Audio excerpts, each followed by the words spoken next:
ميلانج للعيد يوحد لك لون الشعر ويغطي لك الشيب مهما كان شعرك في درجات البني الفاتح راح يخرج لك روعه ما شاء الله. اما اللي شعرها بني غامق ما راحش يخرج لها، اللي دايره لي ماشي يخرج لها بلا ديكاباج وبلا بالياج، يجيها بزاف شباب. واللي عندهم اللي ماشي شعرهم هابطين ولا شعرهم مخلط ويديروا هذا الميلانج راح يطلع لهم بزاف شباب.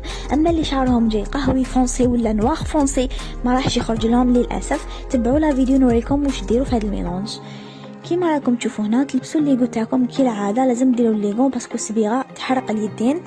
وروحوا لي لهنا نخلطوه مع بعض. انا هنايا رايحه نجرب غير خصله صغيره في شعر اختي، يعني مانيش راح ندير كونتيتي كبيره.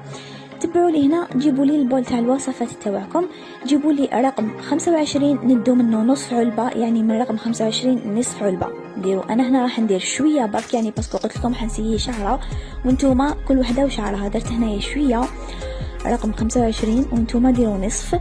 ونجو هنايا 23 لوريات نديروا الربع، يعني من 23 اللي شعرها متوسط في الطول ولا قصير دير الربع من 23 والنصف من 25.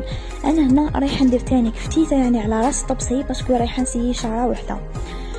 وكيما راكم تشوفوا ايضا هنايا نجيو لرقم 9 هنايا نديروا ايضا الربع منه.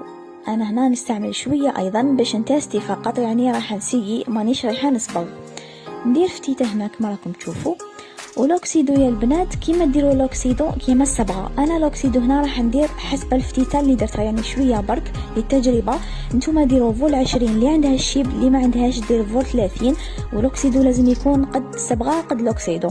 نخلط هنايا الميلانج تاعنا، راح نسيه لشعر اختي خصله صغيره. وانتوما كيما قلت لكم كي تكون شعركم طويل ضاعفوا المكونات. نخلطوا تخي بيا الصبغه ونابليكيوها 30 دقيقه.